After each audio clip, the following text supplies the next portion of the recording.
Assalamualaikum warahmatullahi wabarakatuh. Perkenalkan, nama saya Esa Maidaleni, BP 19110018 dari jurusan S1 Akuntansi Universitas Dharma Andalas, akan memaparkan materi statistik ekonomi.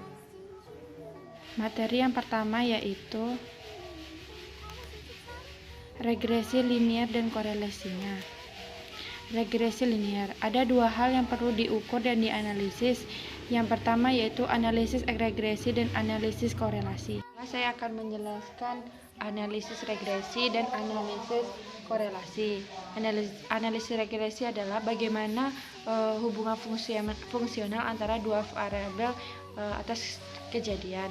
Yang kedua, analisis korelasi adalah seberapa kuat atau lemahnya dua variabel yang terjadi. Dua variabel dalam regresi dan korelasi yaitu ada variabel bebas X dan variabel terikat Y. Baiklah, saya akan menjelaskan yang pertama yaitu variabel bebas X. Variabel bebas X yaitu variabel yang tidak bergantung pada variabel lainnya, yaitu pada variabel Y. Sedangkan variabel terikat Y merupakan variabel yang bergantung pada variabel lainnya, ke variabel X. Materi selanjutnya yaitu korelasi. Jenis-jenis hubungan dalam korelasi ada 4. Yang pertama hubungan positif, yang kedua hubungan negatif, dan yang ketiga tidak ada hubungan, dan yang keempat hubungan sempurna. Baiklah, saya akan menjelaskan jenis-jenis hubungan dalam korelasi. Yang pertama yaitu hubungan positif. Hubungan positif ini terjadi apabila variabel bebas X naik dan variabel terikat Y juga naik. Dan yang kedua, hubungan negatif terjadi apabila variabel bebas X naik dan variabel terikat Y turun. Sedangkan tidak ada hubungan terjadi jika antara variabel bebas X dan variabel terikat Y tidak menunjukkan adanya hubungan. Yang keempat, hubungan sempurna. Hubungan ini terjadi jika adanya dua variabel yang berbanding terbalik. Korelasi adalah untuk mengukur kuat lemahnya hubungan antar variabel. Koefisien determinasi untuk menjelaskan besarnya suatu variabel. Contoh penelitian terhadap pohon cemara, di mana akan diteliti apakah ada hubungan antara tinggi pohon dengan diameter batang pohon, dengan artian apakah ada pengaruh diameter batang terhadap tinggi pohon. Diambil secara acak sejumlah 8 pohon cemara. Yang pertama, kita menentukan persamaan regresinya. Y sama dengan A tambah BX. Yang kedua, kita menentukan konstanta A dan B. Dari tabel ini kita dapat menentukan konstanta A dan B. Dari tabel yang di atas kita memperoleh nilai A yaitu min 1,3147 dan nilai B 4,5413. Persamaan regresi diperoleh Y sama dengan min 1,3147 ditambah 4,5413 X, di mana X sebagai diameter pohon cemara dan Y sebagai tinggi pohon yang diprediksi. Nilai A sama dengan min 1,3147, artinya tidak ada diameter batang pohon, maka tidak ada tinggi pohon. Karena tidak ada tinggi yang bernilai negatif sehingga dianggap 0. Nilai B sama dengan 4,5413, artinya jika terjadi peningkatan diameter batang pohon cemara satu satuan, maka akan terjadi peningkatan tinggi pohon cemara sebesar 4,5413 satuan. Dari data tersebut kita bisa berasumsi adanya kesalahan baku dari penaksiran. Dapat dihitung dengan sigma Y kuadrat dikurang alfa sigma Y dikurang B sigma X Y dibagi dengan N kurang 2. Diperoleh hasil 6,6364. Jadi besarnya kesalahan persamaan regresi adalah 6,6364. Hal ini menunjukkan penyimpangan data-data terhadap garis regresi. Selanjutnya kita melakukan pengujian koefisien regresi. Pertama kita melakukan hipotesis uji H0 sama dengan B sama dengan 0, HA bagi B tidak boleh, nilai B tidak boleh 0. Taraf signifikan kita ambil dengan A. 5%. Dengan nilai A 5% dan derajat bebas N kurang 2 sama dengan 6, maka diperoleh nilai T tabel pada 5% dibagi 2 yaitu 2,447. Kesimpulan, dengan tingkat signifikan 5% cukup menjelaskan bahwa ada pengaruh diameter batang pohon cemara terhadap tinggi pohon. Kita bisa juga menentukan koefisien determinasinya R². Karena nilai koefisiennya 0,886 maka bernilai positif dan kuat. Baiklah, kita masuki materi yang kedua yaitu korelasi berganda. Definisi.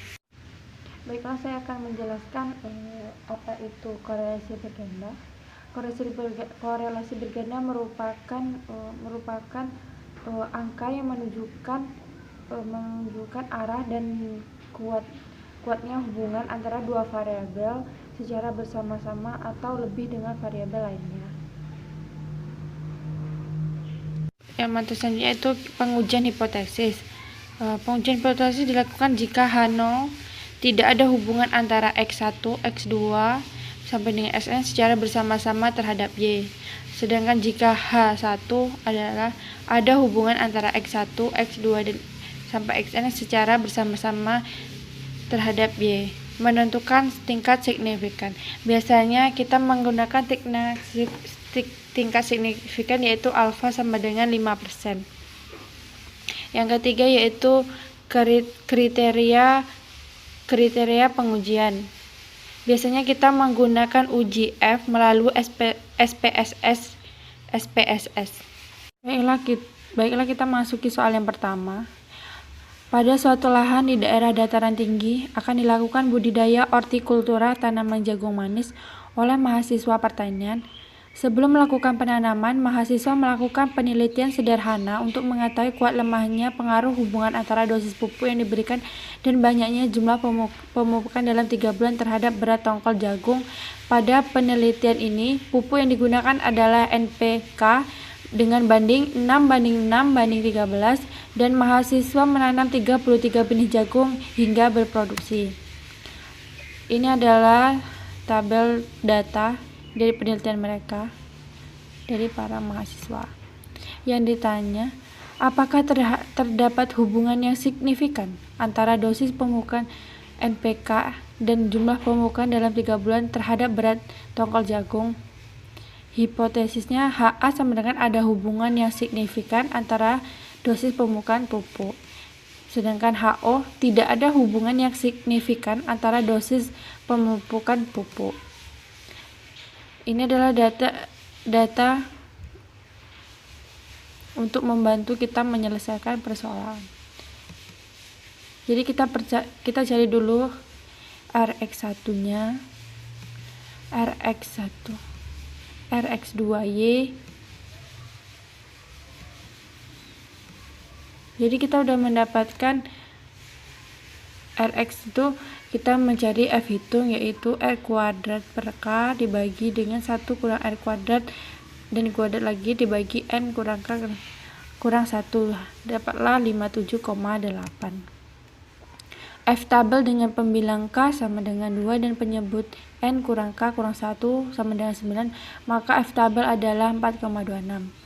Kesimpulan, karena F hitung 57,8 lebih besar dari F tabel 4,26, maka tolak H0 dan terima HA signifikan dengan nilai koefisien determinannya sebesar 75,7%. Materi selanjutnya yaitu analisa data berkala, yaitu definisi dan manfaat. Baiklah, saya akan menjelaskan definisi dari data berkala yaitu merupakan pengumpulan data dari masa ke masa, dari waktu ke waktu, dari suatu keadaan atau peristiwa. Sedangkan manfaatnya yaitu untuk kita mengetahui atau kita meramalkan kejadian selanjutnya atau kita untuk mengetahui kejadian masa datang atau meramalkan kejadian yang akan datang. Materi selanjutnya yaitu penggolongan data berkala. Yang pertama yaitu tren jangka panjang, yang kedua gerakan siklis, yang ketiga gerakan musim, dan yang keempat gerakan tak beraturan. Baiklah, saya akan menjelaskan yang pertama yaitu tren jangka panjang. Tren jangka panjang yaitu merupakan perkembangan dari data berkala dalam waktu yang panjang. Yang kedua yaitu gerakan siklis, adalah gerakan yang terjadi di sekitar garis tren dalam jangka waktu yang panjang. Yang ketiga yaitu gerakan musim, yaitu gerakan yang mempunyai pola tetap yang berulang-ulang dan reguler dengan jangka waktu yang pendek. Yang keempat yaitu gerakan tak beraturan, yaitu gerakan yang tidak memiliki pola yang teratur dan tidak bisa diperkirakan dalam waktu yang singkat. Baiklah, kita masuk soal yang pertama. Dari tabel ini kita dapat menentukan nilai A, nilai B,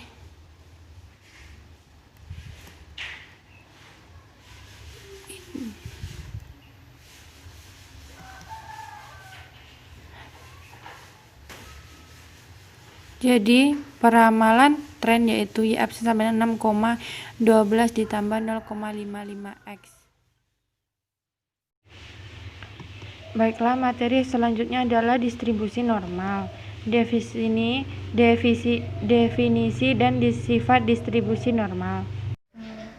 Baiklah, saya akan menjelaskan pengertian dari distribusi normal. Definisinya yaitu merupakan distribusi kontinu yang ditemukan oleh Gauss dan merupakan distribusi yang terbuka. Baiklah, saya akan menyebutkan sifat dari distribusi normal, yaitu yang pertama yaitu grafik simetri dengan garis tegak. Grafik selalu berada di atas sumbu X. Grafiknya mendekati sumbu X tapi tidak akan memotong sumbu X.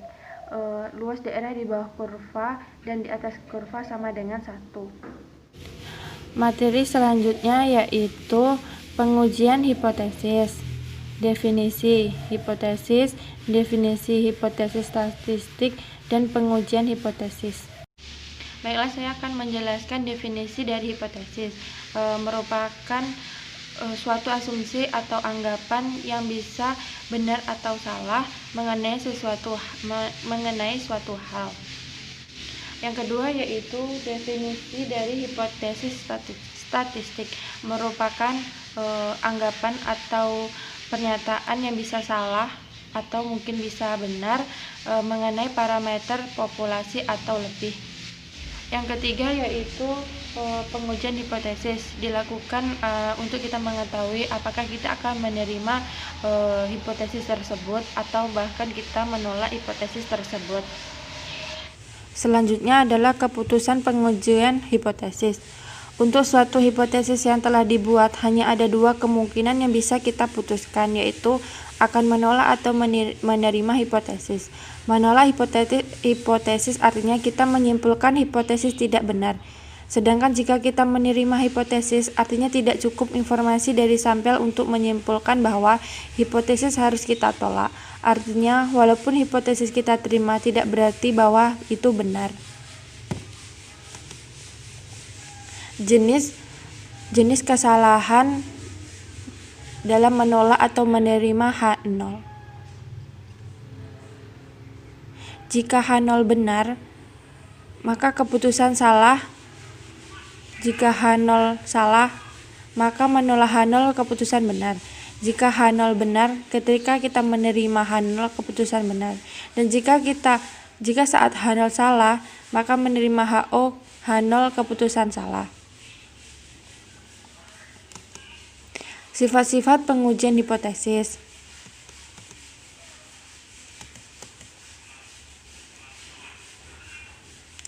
Yang pertama yaitu ada hubungan antara alfa dan beta. Yang kedua, nilai alfa diperkecil dengan menyesuaikan nilai kritis. Yang ketiga, makin besar n maka makin kecil nilai alfa dan beta. Bila H0 salah, maka beta akan maksimum. Jika nilai parameter sesungguhnya dekat dengan nilai dihipotesiskan, makin kecil nilai beta jika makin besar jarak antara nilai sesungguhnya dengan yang dihipotesiskan. Langkah pengujian hipotesis. Yang pertama yaitu menetapkan hipotesis H0 dan HA. Yang kedua, menetapkan taraf nyata alfa.